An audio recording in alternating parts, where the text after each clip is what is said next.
ಬೆಂಗಳೂರಲ್ಲಿ ಫುಟ್ಪಾತ್ ಒತ್ತುವರಿ ತೆರವು ಕಾರ್ಯ ಭರದಿಂದ ಸಾಗ್ತಿದೆ. ಜಿಬಿಎ ಕೊಟ್ಟಿದ್ದ ಡೆಡ್ಲೈನ್ ಮುಗಿಯುತ್ತಿದ್ದಂತೆ ತೆರವು ಕಾರ್ಯಕ್ಕೆ ಅಧಿಕಾರಿಗಳು ಮುಂದಾಗಿದ್ದಾರೆ. ಜಿಬಿಎ ವ್ಯಾಪ್ತಿಯ 5 ನಗರ ಪಾಲಿಕೆಗಳಲ್ಲಿ ಒತ್ತುವರಿ ಮಾಡಲಾಗ್ತಿದ್ದು, ಅಶೋಕನಗರ, ವಿಜಯನಗರ, ಮಾರತಹಳ್ಳಿ, ಯಲಹಂಕ, ಹೆಬ್ಬಾಳ, ಜೆಸಿ ರಸ್ತೆ ಸೇರಿದಂತೆ ಹಲವೆಡೆ ಫುಟ್ಪಾತ್ ಮೇಲಿನ ಅಂಗಡಿ ಹಾಗೂ ಬೋರ್ಡ್ಗಳನ್ನು ಜಿಬಿಎ ಅಧಿಕಾರಿಗಳು ಜೆಸಿಬಿ ಮೂಲಕ ತೆರವು ಮಾಡುತ್ತಿದ್ದಾರೆ. ಫುಟ್ಪಾತ್ ಒತ್ತುವರಿ ತೆರವು ಕಾರ್ಯಾಚರಣೆ ವೇಳೆ ಮೆಜೆಸ್ಟಿಕ್ ಸುತ್ತಮುತ್ತಲೂ ಒತ್ತುವರಿ ತೆರವು ಮಾಡಲು ಬಿಡಲ್ಲ ಅಂತ ಅಂಗಡಿ ಮಾಲೀಕರು ಗಲಾಟೆ ಮಾಡಿದ್ದಾರೆ.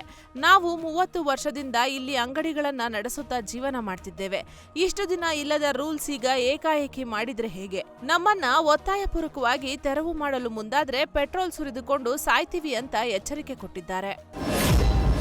ಬೆಂಗಳೂರಿನ ಮಲ್ಲೇಶ್ವರಂನಲ್ಲೂ ಕೂಡ ಒತ್ತುವರಿ ತೆರವು ಕಾರ್ಯ ಮಾಡಲಾಗಿದೆ. ಆದರೆ ಕೆಲವು ಅಂಗಡಿ ಮಾಲೀಕರು ಸ್ವಯಂ ಪ್ರೇರಿತರಾಗಿ ಫುಟ್ಪಾತ್ ಮೇಲಿನ ಅಂಗಡಿಗಳನ್ನ ತೆರವು ಮಾಡಿದ್ದಾರೆ. ಇನ್ನು ಕೆಲವೆಡೆ ನೋಟಿಸ್ ನೀಡದೆ ಹೀಗೆ ತೆರವು ಮಾಡಿದ್ರೆ ಹೇಗೆ ಅಂತ ಅಂಗಡಿಯವರು ಪ್ರಶ್ನೆ ಮಾಡಿದ್ದಾರೆ.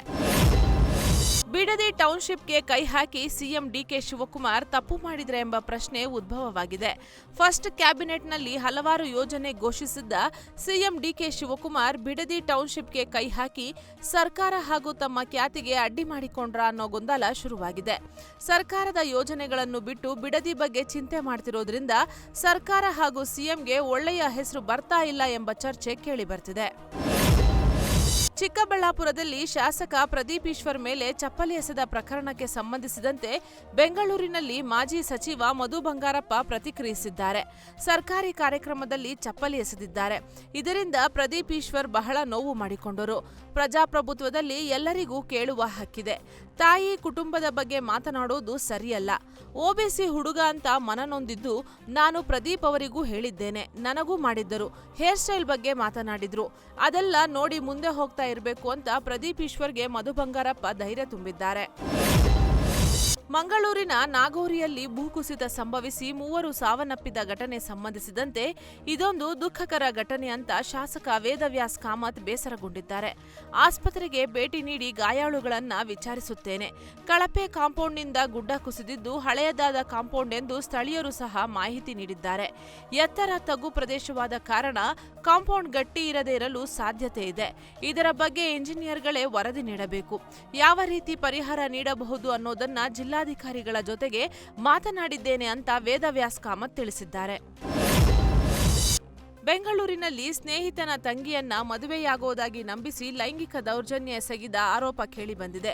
ಆರೋಪಿ ಚೇತನ್ ಕುಮಾರ್ ಎಂಬಾತ ಯುವತಿನ ರೆಸಾರ್ಟ್ ಒಂದಕ್ಕೆ ಕರೆದೊಯ್ದು ಲೈಂಗಿಕವಾಗಿ ಬಳಸಿಕೊಂಡು ಗರ್ಭಿಣಿ ಮಾಡಿ ಅಬಾರ್ಷನ್ ಮಾಡಿಸಿದ್ದಾನೆ. ಅಷ್ಟೇ ಅಲ್ಲದೆ ಯುವತಿಯ ಜೊತೆ ಕಳೆದ ಖಾಸಗಿ ಕ್ಷಣಗಳನ್ನ ಮೊಬೈಲ್ನಲ್ಲಿ ಸೆರೆ ಹಿಡಿದು ಯುವತಿಯ ಮನೆಗೆ ನುಗ್ಗಿ ಕೊಲೆ ಬೆದರಿಕೆ ಹಾಕಿದ್ದಾನೆ. ಸಾಮಾಜಿಕ ಜಾಲತಾಣದಲ್ಲಿ ಯುವತಿಯ ಖಾಸಗಿ ಫೋಟೋ, ವಿಡಿಯೋ ಹಾಕೋದಾಗಿ ಬ್ಲಾಕ್ ಮೇಲ್ ಕೂಡ ಮಾಡಿದ್ದು, ಘಟನೆ ಸಂಬಂಧ ಮೈಕೋ ಲೇಔಟ್ ಪೊಲೀಸ್ ಠಾಣೆಯಲ್ಲಿ ಪ್ರಕರಣ ದಾಖಲಾಗಿದೆ. ಚಿಕ್ಕಬಳ್ಳಾಪುರ ಮುದ್ದೇನಹಳ್ಳಿಯ ಹೋಂಸ್ಟೇನಲ್ಲಿ ಸುರಭಿ ಕೊಲೆ ಪ್ರಕರಣಕ್ಕೆ ಸಂಬಂಧಿಸಿದಂತೆ ಸಾವಿಗೂ ಮುಂಚೆ ಸುರಭಿ ತನ್ನ ತಾಯಿಗೆ ಬರೆದಿದ್ದ ಭಾವನಾತ್ಮಕ ಪತ್ರ ಲಭ್ಯವಾಗಿದೆ. ನಾನು ಜೀವಂತವಾಗಿರಲು, ಆರೋಗ್ಯವಾಗಿರಲು ಮತ್ತು ಇಲ್ಲಿರಲು ಒಂದು ಅವಕಾಶ ಸಿಕ್ಕಿದ್ದಕ್ಕಾಗಿ ಕೃತಜ್ಞತಳಾಗಿದ್ದೇನೆ. ನನ್ನ ತಪ್ಪುಗಳನ್ನು ಅರಿತುಕೊಳ್ಳಲು, ತಪ್ಪಿತಸ್ಥ ಭಾವನೆಯೊಂದಿಗೆ ಹೋರಾಡಲು ಅವಕಾಶ ಸಿಕ್ಕಿದೆ. ನನ್ನ ತಪ್ಪುಗಳು ಮತ್ತು ಸಮಸ್ಯೆಗಳ ಬಗ್ಗೆ ತಿಳಿದುಕೊಂಡಿದ್ದಕ್ಕಾಗಿ ಹಾಗೂ ಪರಿಸ್ಥಿತಿಗಳು ಮತ್ತಷ್ಟು ಹದಗೆಡದಂತೆ ತಡೆದಿದ್ದಕ್ಕಾಗಿ, ನನ್ನನ್ನು ಹೆಚ್ಚು ಶಾಂತ ಸ್ವಭಾವದ ವ್ಯಕ್ತಿಯನ್ನಾಗಿ ಮಾಡಿದ್ದಕ್ಕಾಗಿ ನಾನು ಕೃತಜ್ಞಳಾಗಿದ್ದೇನೆ ಅಂತ ಕೆಲ ಅಂಶಗಳನ್ನ ಪತ್ರದಲ್ಲಿ ಉಲ್ಲೇಖ ಮಾಡಿದ್ದಾಳೆ.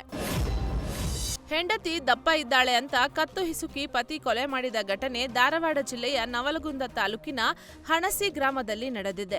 29 ವರ್ಷದ ಪ್ರಿಯಾಂಕ್ ಕಮಲಾಕರ್ ಮೃತ ಮಹಿಳೆ ಎಂದು ಗುರುತಿಸಲಾಗಿದೆ. 2024ರಲ್ಲಿ ಪ್ರಿಯಾಂಕಳನ್ನು ಮದುವೆಯಾಗಿದ್ದ ಬಸವರಾಜ್ ಒಂದೇ ವರ್ಷದಲ್ಲಿ ತವರು ಮನೆಯಿಂದ ಬಂಗಾರ, ಹಣ ತರುವಂತೆ ಕಿರುಕುಳ ನೀಡುತ್ತಿದ್ದ. ನಂತರ ನೀನು ದಪ್ಪ ಇದೆಯಾ, ಮಗು ಆಗ್ತಿಲ್ಲ ಅಂತ ಕತ್ತು ಹಿಸುಕಿ ಕೊಲೆಗೈದಿದ್ದಾನೆ. ಪ್ರಕರಣಕ್ಕೆ ಸಂಬಂಧಿಸಿದಂತೆ ಬಸವರಾಜ್, ರೇಣವ್ವ ಸೇರಿ 4ರನ್ನ ಸದ್ಯ ನವಲಗುಂದ ಪೊಲೀಸರು ಬಂಧಿಸಿದ್ದಾರೆ. ಮೈಸೂರಿನ ಕುವೆಂಪು ನಗರದಲ್ಲಿ ಪತ್ನಿಯಿಂದ ಪತಿ ಹತ್ಯೆ ಪ್ರಕರಣಕ್ಕೆ ಸಂಬಂಧಿಸಿದಂತೆ ಪತಿ ಕೊಲೆ ಮಾಡಲು ಪತ್ನಿಗೆ 4 ಸಾಥ್ ನೀಡಿರುವ ಆರೋಪ ಕೇಳಿಬಂದಿದೆ. ಸಂಸಾರದಲ್ಲಿ ಬಿರುಕು ಬಿಟ್ಟ ಕಾರಣ ಪತ್ನಿ ಸುಶೀಲಾ ಹರೀಶ್ ಎಂಬುವವರ ಜೊತೆ ಸೇರಿ 3 ಸಹಾಯಕ್ಕೆ ಪಡೆದು ಪತಿ ನಿತ್ಯಾನಂದನ ಕತ್ತು ಹಿಸುಕಿ ಕೊಲೆ ಮಾಡಿದ್ದಾಳೆ. 2 ದಿನಗಳ ಹಿಂದೆ ಕೊಲೆ ಮಾಡಿ ಹೃದಯಾಘಾತ ಎಂದು ಬಿಂಬಿಸಲು ಮುಂದಾಗಿದ್ಲು. ಸದ್ಯ 3 ಬಂಧಿಸಿರುವ ಕುವೆಂಪು ನಗರ ಪೊಲೀಸರು ಇನ್ನೊಬ್ಬನಿಗಾಗಿ ಶೋಧ ನಡೆಸಿದ್ದಾರೆ.